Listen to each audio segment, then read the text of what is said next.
Hey there, what's up? Welcome back to the Jeremy G Show, episode 11. In this episode, we're going to talk about culture shock and reverse culture shock.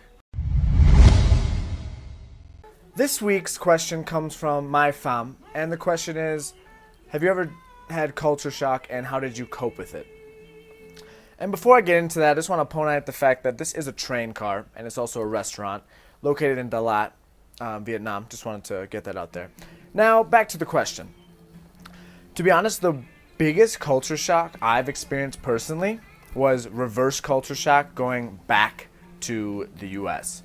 It was after I had lived in Ghana for about 5 or 6 months, and because Ghana was so different, I had developed a different lifestyle and new habits in order to integrate with the life and culture there. So going back to the U.S. really was the hardest for me. I remember really being freaked out by the pace of everything because everything was super fast. I remember wanting to stick to my ways in Ghana, dressing in super colorful t-shirts, and I wanted to dance all the time and hand wash my clothes. And basically, I missed Ghana so much. And basically everything that I took out on missing Ghana, and every time I missed it, I wanted to keep up with my same habits and do everything as if I were in Ghana. And that didn't work out because it's completely different than the U.S. But in my mind, I think if I were to do the same things as I were to do in Ghana, then I could be as happy as I was there. But really, that's not how it works.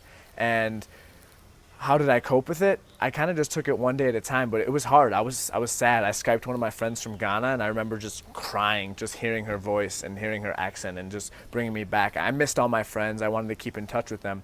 But the way I really got over is that I realized that as much as it's okay to have fond memories and to miss the past, when you're really missing someone or something and you're spending too much time thinking about them, I think it just takes away from the present moment. So if I'm thinking about how I miss Ghana right now, then I don't think I'm enjoying making this video or enjoying Vietnam as much as I could. So I just caught myself and made me realize that because I was missing Ghana so much, it meant that I wasn't appreciating where I was, which was Madison, Wisconsin at the time. So that's the way that I coped with it then. There's random people just looking at me. So I would say as far as culture shock goes, everybody's different and everyone has their own standards. But the main thing to remember is that just because it's different doesn't mean it's bad or good or better or worse. It's just different. Different cultures, different countries, different ways of life. So as you travel, just remember that. Remember that wherever you came from, it's not the right way and it's not the wrong way. Everything is just different. People have different ways of doing things, and that's that. So I'm going to keep this a quick video for now. Let's go back inside the train. Choo-choo.